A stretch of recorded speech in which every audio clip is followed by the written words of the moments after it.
вакцина сайбай жатышат. Динге берилип кеткен адамдар жок, биз сайбайбыз деп атышат. Далилденбеген нерседен коркушат. Адам деген ушундай экен да. Вакцинацияны кайсыл убакта жасаш керек? Тез жардамды чакырабыз. Центральный Азияда азыр акыркы эле жылдары көбөйүп кетти. Урматтуу айымдар, урматтуу ата-энелер, балдарыңарга вакцина сайып койгулачы. Диарея болот дагы, обезвоживание болуп, сол менен бир нерселерди кармайбыз, анан ал вирусту ушул жерге таратабыз. Саламатсызбы, урматтуу Ден соолук подкастынын көрөрмандары. Бүгүн биздин конокто Аруке Кулматова. Аруке үй бүлөлүк дарыгер болуп азыркы күндө иштеп атат. Саламатсызбы, Аруке айым? Саламатчылык, Жапар эже. Аруке айым, сиз өзүңүз жөнүндө айтып бересизби? Биринчи, кандайча врач болом дедиңиз? Кандайча ушу семейный врач болуп калдыңыз? Ушул жөнүндө айтып берсеңиз. Менин чоң энем врач болчу, үй бүлөлүк дарыгер болчу. Мен кичинекей кезимде чоң энем менен кошо баягы бейтаптарга барганда жанында жүрөт элем. Анан день медика болгондо баягы айылда жанагы дом культуры деп коет го, ошол майрамдарда чогуу жүрөт элем. Анан аябай кызыкчумун, акалат мага бир шумдук көрүнөт эле. Анан кийин мен 9 бүткөндө биз шаарга келдик. Шаарга келип анан жанагы мед академиянын астында лицейге өттүм. Ошол өзүм эле медик болом, мен башка бир дагы мындай кесипти, башка кесипте болом деп эч бир ойлобоптурмун. Анан 11 классты бүткөндөн кийин мен жакшы эле даярданып жүрүп эле, жок мен медик болбойм деп бир ортодо бир 1-2 ай айнып кеттим. Анан бирок кайра эле баары бир өзүңө жаккан кесипке баары акыры келет экенсиң. 6 жыл бою окуп аткан учурда мен канча жолу таштайм, окубайм деп баягы ушинтип барып эле, бирок болбой эле акыры келдик баягы врач болом, мен призванием деп болбой эле бүтүп, анан биринчи жыл ординатурада жүргөндө биз күйөөм экөөбүз ординатурага Нарынга кетип калдык. Анткени шаарда практика жок, ординаторлор аябай көп деп. Экөөбүз Нарынга кеттик. Анан Нарындан келгенден кийин баягы ошол жерде ар кандай пациенттерди көрүп, ар кандай ооруларды көрүп, анан келгенден кийин баягы балалуу болдук. Анан ошол балабыз бир аз кыйналып төрөлүп калды да. Анткени мен ар кандай инфекция менен контакт болуп жүрө берип, өзүм билбей эле, бирок ошол баламды ичимден оорутуп жүрө бериптирмин. Анан немеге келдим мен? Мен врач болбойм дедим. Болду, мен иштебейм, эч качан өмүрү врач болуп иштебейм деп баш тарттым. Анан бирок болбой эле баягы өзүмдүн баламды да өзүм дарылап, өзүмдүн туугандарымды деле өзүм дарылап эле жүрүп, ошол баягы өзүмдүн билимдерин алган убагында өзүмдүн ошол нерселеримди колдонуп жүрүп эле акыры баары бир ошол кала берет экен сенде. Анан балам чоңойгондон кийин кайра эле барып восстановление болдум 2-жылга. Өзүм менен күрөшүп барып восстановление болдум. Анан кайра восстановление болуп, анан ошо менен поликлиникада иштедим. Поликлиникада иштеп жүрүп, анан ошол баягындай мен үчүн врач болуу бул мындай бир неме да. Менин жашоомду башка эч нерсе менен байланыштыра албайм өзүмдүн жашоомдучу. Бул менин ар бир баскан кадамым ошол медицина менен байланышканда. Балдарды деле көчөдөн көрүп калып, могу бала бир нерсе болуп атыптыр деп балдарга диагноз коюп, чоңдорду деле көрүп атып багындай. Ушунчалык ошол медицина менин жашоомду толугу менен кирген да. Менин күйөөм да медик. Анан экөөбүз тең ошол ушунчалык өзүбүздүн кесибибизди аябай жакшы көрөбүз да. Жакшы. Демек сизде мына чоң апаңыз медик болсо, азыр үй бүлөңүз медик болсо, сиз баягы медицина каныңызга сиңиптир. Сиңген, толугу менен. Жакшы. Мен балам да врач болом деп даярданып атат. Азыр өзү эле кичинекей шприцтерди билмелер алып берип койсом, мен сендей болуп врач болом. Фонендоскоп, анан небулайзер деген сөздөрдү айтып алып өзү эле жыргай берет. Мен врач болом деп. Аруке, сиз ошондо семейный медицинаны тандаптырсыз. Бул убакыттын талабыбы же өзүңүз кесибиңиз мененби, өзүңүз оюңуз мененби? Бул ошол биз ординатурага тапшырып атканда убакыттын, анан баягы мезгилдин талабы болуп калды да. Анткени биз мед академияга 1-курста тапшырып атканда эле бизден договор алышкан эле. Силер окууну бүткөндөн кийин 1-2 жыл баары бир семейный врач болосуңар деп. Анан биздин алдыбызда тандоо турганда, сен узкий специалистке барып, бирок 1 жыл баары бир семейный медицинаны окуйсуң, анан баары бир регионго барып иштейсиң. Же болбосо өзүнчө узкий специальность кылып үй бүлөлүк дарыгерликти окуйсуң, анан ошондон кийин анан башка специальность тандап кетсең болот деген тандоо бар эле. Мага өтө кызык, ошол убакта мен да билем да, сиз кандайдыр өзүңүздүн оюңуз кандай? Ушул туура чечим болду же туура эмес чечим болду? Ошол медицинадагы саясат боюнча кандай деп ойлойсуз? Мен ошол убакта туура эмес көргөн элем. Анткени бизди кыйнады да. Ооба, Бизди мажбурлады. кыйнаган да. Анткени дагы бир жыл кошулуп калбады ошол кезде. Дагы бир жыл кошулуп калгандан тышкары мындай да кылып койушкан да. Узкий специальностьтардын баардыгы контракт, 2 эсе көбөйтүп койгон контрагын. Үй бүлөлүк дарыгерлердин окуусу бюджет, анан контракт болсо дагы арзан кылып коюшкан да. Мисалы багыл окуйм деп, мисалы мен окулист болом же болбосо невролог болом десең, сен 2 эсе көп акча төлөп, анан 1 жылга окууң узарып, ушундай нюанстар бар эле да. Анан биз мен ошондо аябай жаман болуп таарынып, неге именно биз окуганда ушундай болот? Бизге чейинкилер жеке сиз эле эмес, көпчүлүгү ошол кезде баягы мындай айтсак бунтовать этти. Ооба, анан көбү ошондон кийин медицинадан кетип калышты. Биз врач болбойбуз деп. Эмне кереги бар бизге мунун? Биз ушунча убакытты өткөзүп окуп атсак, эмнеге биз ушинтип биздин тандоого келгенде бизди ушинтип баягындай клеткага салып коет деп аябай баары ушунтарын жүрүштү. Мен туура эмес эле көргөм, бирок азыр ойлосом айла жоктуктун иши экен да. Ооба, айыл жерлеринде врачтар жок болуп калды. Врач жок болгон үчүн, население баягындай дарыгер жок болгон үчүн айла жок. Анан бизди мажбурлаптыр, жашсыңар деп турупчу. Айла жок. Туура. Анткени көпчүлүгү ошол кезде узкий специальность тандап эле семейный врачтардын жок болуп калбады айыл жерлеринде. Азыр деле айтканга болбойт, жакшы болуп атат деп. Азырынча да баары бир аз. Бул негизги айлык маянасында болуш керек. Экономикалык абал, социальный абал баардыгы биригип келип ошого алып келди. Бирок эми биз бүгүнкү темабыз ал жөнүндө эмес. Бүгүн биз сиз менен кор же болбосо кызамык оорусу жөнүндө биздин көрүүчүлөргө айтып берели дедик. Акыркы күндөрдө мынакей кор оорусу күчөп атат деп бардык жерден угуп атабыз, көрүп атабыз. Ошол кор оорусу жөнүндө бир аз аныктама, эмне үчүн көбөйдү, деги эле бул эмне оору, кайсыл этиологиясы, козгогучтары эмне жөнүндө айтып берсеңиз. Кызамык бул өтө жугуштуу оорулардын катарына кирет. Бул вирус менен козголот. Кызамыктын вирусу деп эле аталат, өзү ушундай вирус кори деп. Анан өтө жугуштуу болгондо, мисалы аба менен чүчкүрүп аткан адамдан, жөтөлүп жаткан, ооруп аткан адамдан бат эле жугат. Анан кийимдердин үстүндө, идиш аяктын үстүндө ооруган адам ошолордун жанына барып контакт болгондон кийин дагы 2 саатка чейин сакталат да бул вирус. Ошол үчүн орусча айтканда высококонтагиозный вирус деп эсептелинет. Анан мисалы приказдар боюнча, протокол боюнча бир үйдүн ичинде бир бала кори болуп ооруса, эгерде бул банандай подъездде жашаган бала бар болсо, ошол подъездин баардыгы ооруйт деген сөз. Полный, бир да бала калбай ооруйт деген сөз.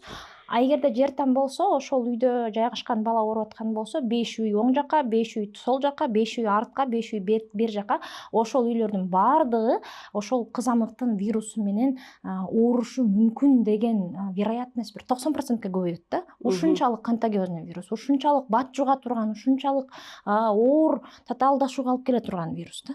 Анан эмнеге көбөйүп атат? Анткени азыр деген эме деп баягындай ар кандай ойлор менен балдарга вакцина сайбай жатышат. 20-кылымда окумуштуулар ушул элдер кор болуп оорубасын, көздөрү көрбөй калбасын, кулактары укпай калсын деп вирусту ар кандай кылып бөлүп, ошол вирусту башка бир формага алып келип вакцинаны таап берип атса, азыркы адамдар ошондон отказ кылып атышат. Биз сайбайбыз. Анткени эң эле биринчи орунда бул религиозный соображениялар, баягындай динге берилип кеткен адамдар жок, биз сайбайбыз деп атышат. А экинчиси бул жанагындай далилденбеген маалымат менен ошол вакцина балдарда аутизмге алып келет экен деп сайбай жатышат. Сайбай, анан балдарын ошол далилденбеген нерседен коркушат. А далилденген кордун баягындай өтүшүп кеткен формаларынан, энцефалиттен, менингиттен, бала өлүп калуудан коркушпайт. Сайбай жатышат да. Ушундай отказ кылып, ар бир вакцинадан отказ кылып, ата-энелер собственноручно өзүнүн колу менен балдарына мындайча айтканда смертный приговорду жазып келатышат да. Ушунча убакыттан беричи. Мен ойлойм, Аруке, ошол ой сабатсыздыктан келип чыккан. ооба Осведомленность билбейт алар.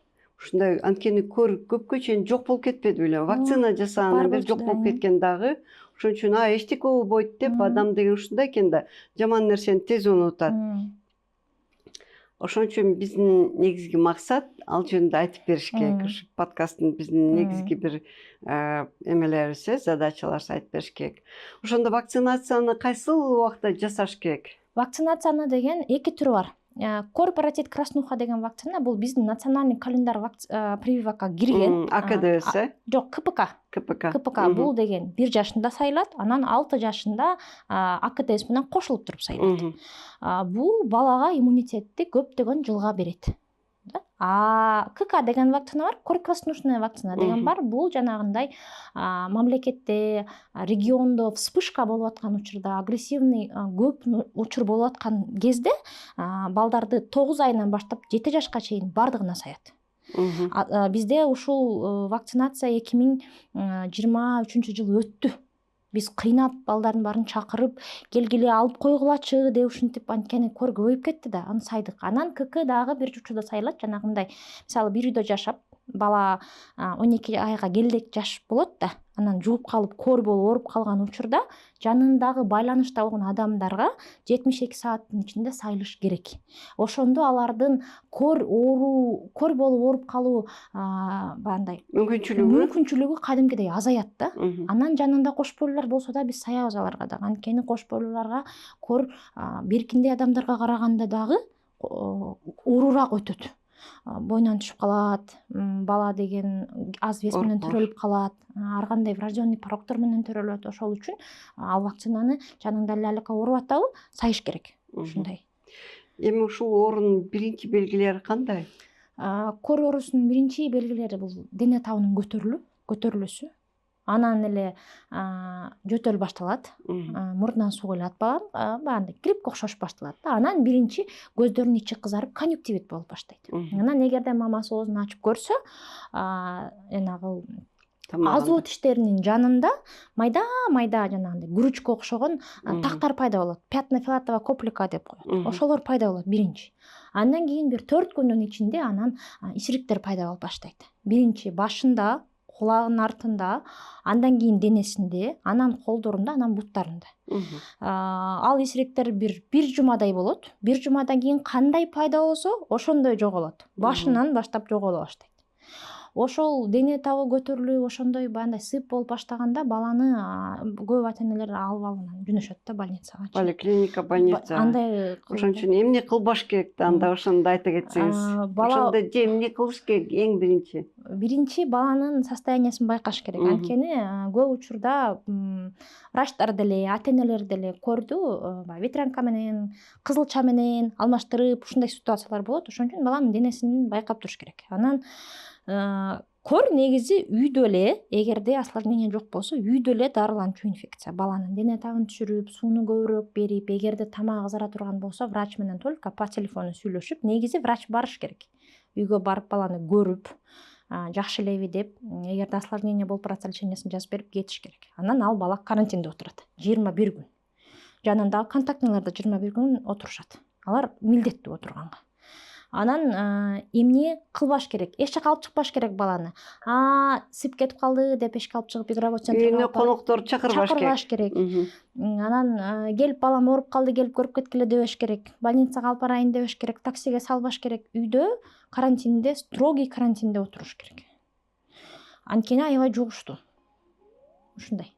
Аруке айым, сиз биздин көрүүчүлөргө дагы бир жолу айтып берсеңиз, ушул кор оорусу байкалганда, эми кор оорусун өтө диагноз коюш кыйын, гриппке эле окшошуп кетет экен, Бирок ошондой болгондо дагы сиз айтып кеттиңиз, өзүбүздүн участковый врач чакырабыз, ал эми температура болсо, тез жардамды чакырабыз. Андан ары дагы эмне кылыш керек, ушуну айтып бересизби? Тез жардам врачы эгерде диагноз коюлса же кандай болсо? Эгерде диагноз коюлгандан кийин, балага кор деп диагноз коюлгандан кийин, негизи врачтар бир жолу өмүрүндө көргөндөн кийин экинчи унутпайт да, балды эч бир оору менен алмаштырбай да калат. Анан ошол корду көрүп, толук кор деп диагноз койдубу, ал баланы изоляция кылат үйгө. Эгерде өтүш бараткан болсо, мисалы баягындай дене табы аябай катуу көтөрүлүп, пневмония болуп, өтүшүп кеткен формалар болсо, анда баланы инфекционный больницага алып кетет. Анан алар стационарный лечение алып, анан чыгышат. А эгерде андай өтүшүп кетпеген форма болсо, жеңилирээк форма болсо, анда үйдө эле жатып 21 күн үйдө энесинин кароосунда, багы участковый врачтын контролунда, көзөмөлүндө алар күнүгө чалып, телефон менен чалып сураш керек. Жакшы элеби бала, эмне болуп атат, дарысын ичип атабы, денесиндегилер кетип калдыбы деп сурап туруш керек. Ошо менен эле участковый врач бирок өзү, мисалы, врачтар өзүн да коргош керек. Ал барып ошол жерден баланы барып көрүп, халат менен барып тияк барып жугузуп койбой, улам бара бербейт. Бир барып көрдүбү, кор деген диагноз коюлдубу, болду. Дальше только по телефону. Сүйлөшөт дагы, бүттү, ошо менен контролдоп турат. Анткени врач деле ошондой эле адам. Врач да адам да, врачтын балдары бар үйдө. Үйүнө балдарын алып барып жугушу мүмкүн. Коллегалары бар болуп багы үйгө, анан ал келет да, жумушка келгенден ал вызовдон сразу үйгө кетип калбайт да, жумушка келет. Балдарды карайт. Балдар келет, кош бойлуулар келет, үй бүлөлүк дарыгерлерге баардык категориядагы пациенттер келет. Анда алардын баарына ошол вирусту жугузуп отурбаш керек да. Канча инкубационный период ошондочу? Инкубационный период 21 күн. Жуккан күндөн баштап, баягындай биринчи белгилер пайда болгонго чейин максимум 21 күн. Бирок андан аз болушу мүмкүн. Баланын иммунитетине зависит этет. Анан вирус канчалык көп жукканына жараша, ошончолук инкубационный период азаят. Бирок бала оорудубу, жанындагыларын 21 күн караганга милдеттүү. Анткени 21 күн ичинде ар кандай симптомдор пайда болушу мүмкүн. Ошон үчүн 21 күн караш керек. Демек, биз көрүүчүлөр дагы бир жолу өзүнө эске тутуусу сөзсүз, бул ооруда биринчи иретте эмнеден келип чыкты, бул вакцинация жасабагандан, иммунитеттин ослабленный болгондуктан, Анан азыркы статистика боюнча кор оорусу Европада, мисалы, цивилизованный страналарда кор оорусу жок. Ал жерде вспышка болсо болду, ал жерде катастрофа башталат. Ал жерде вспышка жок, ал жерде баардыгына вакцина сайылбаган балдарды карабайт ал жерде. Демек, бул социальный ооруларга карайт. Ооба, бул Африкада аябай көп. Сабатсыздыктан. Центральный Азияда азыр акыркы эле жылдары көбөйүп кетти. Буга чейин аз эле болчу. Буга чейин элдер мен кой балама вакцина саяйын деп сайдырышчу. Акыркы эле мына бир 10-15 жылдын ичинде көбөйүп кетти. Былтыркы эле жылы 200 000 кишинин өмүрүн кор алып кетиптир. 200 000 киши. Бул укмуш деген сан да, мен ойлойм, бул шумдук деген эле сан. Кордон өлүп калды дегенчи. Арки айым, мына мен сиз ойлойм, азыркы ушул эфирден пайдаланып, өзүңүздүн жаштагы кыздарга, болочок айымдарга, төрөй турган айымдарга өзү призыв айтып коюңузчу, кандайча ушуну жуктурбоо керек депчи. Урматтуу айымдар, урматтуу ата-энелер, урматтуу мугалимдер, мындай баардык эле ой жүгүртүүсү уже осознанный адамдар да, балдарыңарга вакцина сайып койгулачы. Вакцина бекер эле, поликлиникага барып, алып эле койгулачы. Кел деген учурда келип, 12 айында, анан 6 айында акырын эле сайып коет. Побочный эффекттери деле жок. Ошону алып, өзүңөрдүн балдарыңарды боло турган бандай кулак укпай калгандыктан, көзү көрбөй калгандыктан алдын алып, өзүңөрдүн боюңарда бар, өзүңөрдүн эле жашооңорго жооп бербестен, ошо ичиңердеги баланын да жашоосуна жооп бересиңер да, ошондон бирдеке болуп калбасын алдын алып, барып вакцина алып, мындай өзүңөр үчүн эле кылып койгулачы. Бул силерге эле керек, силердин балдарыңарга эле керек, башка эч кимге керек эмес. Только ошол балага керек. Мисалы, бала ооруп калса, азабын өзүңөр эле тартасыңар. Ооба. Осложненияларын дагы айтып койсоңуз, жакшы болот эле ошол орун. Кордион осложненияларына бул баягы үйдө жата берип, көпкө чейин эчтеке вакцина кылбай ооруп жүрө бергендердики кулак укпай калат, көзү көрбөй калат. Эң эле көп кездешкен осложнениясы бул пневмония, өпкөнү сезгенишүү. Анан кичинекей жаш балдар диарея болот дагы, обезвоживание болуп, суусуздук алып келип туруп, балдар чарчап калат. Кор бул өлүмгө алып келүүчү Оору. Анан энцефалит бар. Энцефалит деген бул өмүрү өткөнчө ошол ар кандай оорулар менен, башына байланыштуу оорулар менен Мээсине доо кетет да. чалдыга берет деген сөз да, баш ооруй берет деген сөз. Бир нерсе болсо эле баягы кээде даже мындай сознаниясын жоготуп коюп, ошентип коюп эле жүрө бергендер да бар да. Ошол энцефалопатияда ошондон келет, көрдөн келет. Алып келиши Алып мүмкүн. келет. Ошол үчүн мындай аябай эле оор, аябай эле серьезный оору. Ошон үчүн серьезный отношение кылыш керек ооруга. Вакцина бүгүн ойлонуп табылган жок да. Вакцина 20-кылымда ойлонуп табылыптыр. Ошол ойлонуп табылгандан бери элдер вакцина алып жүрүп оорубай жүрүшөт дагы, анан азыр кылбай койгон үчүн ооруп атышат. Сиз айтып кеттиңиз мына кичинекей балдар деп. Башка жаштагылар оорушу мүмкүнбү? Ошол жөнүндө да айт. Ооба, кор менен баардык жаштагы адамдар оорушу мүмкүн. Вакцина албагандар, вакцина кээде алгандар дагы ооруйт, бирок алар жеңил формасында ооруйт. Эмнеге жаш балдар деп биз баса белгилеп атабыз? Анткени жаш балдар ошол кор менен күрөшүү күчтөрү аябай аз болот. Анан алар ар кандай өтүшүп кетүүлүү ошо кичинекей балдарда көбүрөөк болгон үчүн биз ошону баса белгилейбиз да, кичинекей балдар депчи. Анткени алар баягы күрөшө албай эле, алы жок болуп эле, анан ар кандай осложненияга алып келип шарчап калышат. Анан кордун дагы бир эң жаман осложнениясы бар, бул кореевая анергия деп коет. Кор менен ооругандан кийин жарым жыл, 1 жыл баланын иммунитети өчүп калат. Болгон инфекцияга Туруштук бере албай калат. Грипп болдубу, эмне гана болгон жок, баардык инфекцияны оор көтөрүп, баардык инфекцияны кыйналыш менен чыгат да, ар бир инфекциядан. Ошон үчүн кор менен баланы оорутпаш керек. Кайсыл убакта антибиотиктерди колдонууга болбойт? Бизде ушундай го, биринчи болсо эле аптекага барып, баягы билген эң күчтүү антибиотиктерди алып дарыланган боюнча. Кор деген бул вирус менен козголо турган оору. Ошол үчүн корго антибиотик жардам бербейт. Антибиотикти кошот кайсыл учурда? Баланын баягы кор өтүшүп кеткенде. Бактериальный инфекция кошулганда антибиотикти врач жазат. Ал болгон эле каалаган антибиотик жаза бербейт. Ал антибиотикти баланын весине санайт. 2 ай мурун антибиотик ичкенби, ичпегенби, эмне осложнение болуп атат деп туруп, баланын весине санап туруп, анан монча күн ичесиңер деп берет. Ошол үчүн аптекага барып, Цевзим, Амоксиклав деген антибиотиктерди алып ичпегиле, анткени билбейсиңер, ал жардам береби, жардам бербейби, эмне деген осложненияга алып келет. Анткени баягы кор менен ооруп атканда дене өзү эле мындай туура эмес иштеп аткан болот да инфекциягачы. Ошон үчүн кандай реакция берип салат ал дарыга эч ким билбейт. Ошол үчүн бербеш керек. Врач назначение кылмайынча, доктор муну бересиң деп айтмайынча эч нерсе бербеш. Дене табын түшүргөнгө ибупрофен берсе болот, бирок ал дагы врач жазып бергенден кийин.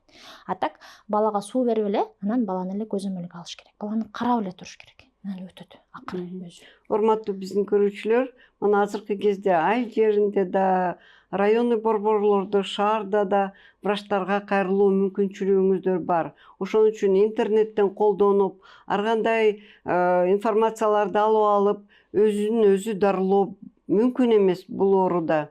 Ошон үчүн эң биринчи ирет врачка кайрылыш керек. Ошондой эле мына аптекага барып, мына азыр Аруке айым айтып кеткендей, антибиотик тескерисинче күчөтөт бул ооруну. Ооба.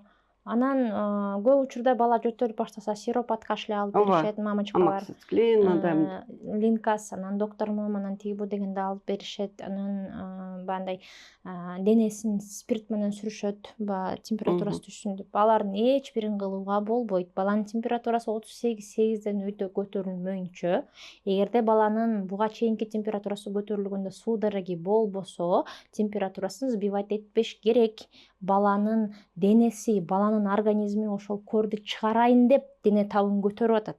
38,8ге чейин бул норма деп эсептелинет. Андан ары көтөрүлүп баратса, эгер ага чейин деле бала өзүн жаман сезип, көзү аңтарылып, бир нерсе болуп баратса, ал другая ситуация, ал башка нерсе. Анда уже бала буга чейин уже неврологдордун, педиатрлардын көзөмөлүндө болгон бала да бул. Ага уже другой подход. А эгерде бала буга чейин жакшынакай эле көтөрүп атса, вирусный инфекцияны жакшынакай эле турса, суу берип, бала баш ооруп атса, баш ооруну баса турган дарыларды кээде берип коет мамочкалар, баягы кичине өзүн жакшыраак сезип калсын деп. Можно денесин ачып, денесин баягындай алакандарын ачып, башын ачып, дене табы негизи ысык баштан кетет да, ошол башын ачып, буттарын ачып койсо, ысыгы батыраак түшөт. Анан жанагындай сириктерди тыткылаганга, бир нерсе менен баскылаганга, бир нерсени сүйкөгөнгө болбойт. Анткени ал эч бир пайдасы жок. Зыяны көбүрөөк пайдасына караганда. Ошон үчүн тийбеш керек. Тийүүгө болбойт. Акыркы убакта мынакей интернетте кызылча же краснуха, корь, кызамык ошону баягы путаница деп коет, алмаштыруу деген болуп атат. Ошол жөнүндө айтып бересизби? Кызамык менен кызылчаны экөөнү айырмалаган врачтарга деле оорураак, анткени экөө аябай бири-бирине окшош болот. Мындан баягындай мен башында айта кеткендей пятнофилатовая купулька деген только корьдо болот, кызамыкта болбойт. Анан исириктердин баягындай кебетеси бир аз башкачараак болот да, бирок бир аз эле. А так оп-окшош эле болот. Ошол үчүн баланы карап туруп, анан ким менен контакт болгонун сүйлөшүп, эмелерди карап, оозунун ичин карап көрүп, канча күн ооруганда канча күн болгонун көрүп, анан ошого жараша диагноз коюлат да. Краснуха бул көрдөн дагы мындай кооптуураак оору деп айтсам болот, анткени краснуха оору менен өзгөчө кош бойлуулар үчүн. Анткени кош бойлуу кезинде краснуха менен жөн эле контакт болуп, оорубай эле контакт болсо, баланы инвалид кылып төрөйт. Сиз айтып кеттиңиз, биринчи симптомдору ОРВИге окшош депчи. ОРВИде болсо чүчкүрүп, бышкырып, мурдунан суу чыгып, ушундай болот эмеспи? Ошонун кандайча туура чүчкүрүү жөнүндө да айтып кетсеңиз жакшы болот эле. Эгерде сиз ооруп атканыңызды байкап атсаңыз, чүчкүрүп атам, чота жөтөлүп атам дегенди байкасаңыз, баягы ковид учурунда аябай мода болду эле, менин эсимде. Ооба. Жаап түшкүрүш керек да, ал деген жөн жерден ойлоп табылган неме эмес. Ооба, туура. Ачып алып түшкүргөндө силер канчалык ачык жерде турсаңар, ошончолук ачык жерге өзүңөрдүн эмне вирус экенин өзүңөр да билбейсиңер, бирок ошончо вирусту таратасыңар, анан ошончо элге жугузасыңар. Ошол үчүн түшкүрүп атканда, жөтөлүп атканда, мейли эми платочка жок болсун, бирок бир нерсе менен мурунду, оозду жаап туруп түшкүрүш керек. Ал биринчи кезекте коопсуздук жөнүндө, экинчи кезекте бул деген этика жөнүндө. Бирөөнүн бетине карап туруп түшкүрүп, бирөөнүн бетине карап жөтөлгөн бул туура эмес нерсе. Ооба. Этикага жатпайт да. Ошондой эле колго да жөтөлгөн, анткени кол менен бир нерселерди кармайбыз, анан ал вирусту ошол жерге таратабыз. Ошол үчүн мындай кылып түшкүрүш керек, же болбосо баягындай илгери мурун баарыбыз платочка алып жүрчү элек, ошондой платочка керек же салфетка. Азыр андай жок. Ошол кандайча түшкүрүүнү мынакей өзүңүздүн замандаштарыңызга, сиздей эле ата энелерге да айтып көрсөтүп кетиш эч кандай туура эмес деп айта албайм. Көрсөтүш керек экен. Көрсөтүш керек. Мына айтып атпаймынбы, ковид учурунда аябай мода болгон. Мына мынтип жаап түшкүрөбүз. Ошентип эле жаап, артты карап жаап, анан жөтөлөбүз. Элди карабайбыз. Ооба. Эгерде жаныбызда эч ким жок болсо, бул чүчкүрүү бул туура адамдын рефлекси, дем алуу органдары тазаланат. Эгерде жаныбызда үй бүлөбүздө же коомдук жерде чүчкүргөндө биздин чүчкүрүүбүз менен ар кандай инфекциялар жугушу мүмкүн. Ошон үчүн мына Аруке айым айткандай, туура чүчкүрүүнү маданиятын билүү керек. Ооба. Ал эми мисалы жана деловой этикет деген болот. Эгерде мындай болгондо деги эле чүчкүрбөө методдору да бар. Мына мурунду кармап. Ооба, андай методдор да бар, бирок ал биз медик болгонго байланыштуу ден соолукка зыян. Сунуштабайбыз. Анткени ал ден соолукка зыян. Анткени ал ошол чыгып кетчү раздражительдердин баары мурдун ичинде калат. Буякта калат дагы. Анан ошол түшкүргөндө канча деген нервдер возбуждение болот, канча деген кан тамырлар ачылат дагы. Анан эгерде ошол эрегинин баары чыгып кетпесе, ошол энергия чыгып кетпесе, иштен барып, мен билбейм, фейк эмеспи ошолунобуз, бирок бир адам ошентип түшкүрө коем деп инсульт алып калыптыр. Ал жөнүндө интернеттен ошондой бар экен. Ошол үчүн ал деловой этикет бул жакшы нерсе, бирок деловой этикетте деле такыр түшкүрбөш керек деген жок. Илгери Францияда кыздарды үйрөткөндө акырын түшкүргөнгө үйрөтөт эле. Түшкүрө бергиле, бирок акырын деп үйрөтөт эле. Ошондой акырын сөзсүз эле оозду ачып, аябай көздү ары кылып алып түшкүрүү деген эмес. Акырын түшкүрсө болот. Ал рефлекс. ал айла жоктук. Анткени көпчүлүгүндөн байкайм мен дагычы мынандай алаканы менен чүчкүргөнү. Бул Туура эми эмес өтө нерсе. туура эмес. Ооба, туура эмес нерсе. Аруки айым, сиз ушу кызамык жөнүндө аябай жакшы айтып бердиңиз маалыматты. Мен ойлойм биздин көрүүчүлөр көп суроолор болот.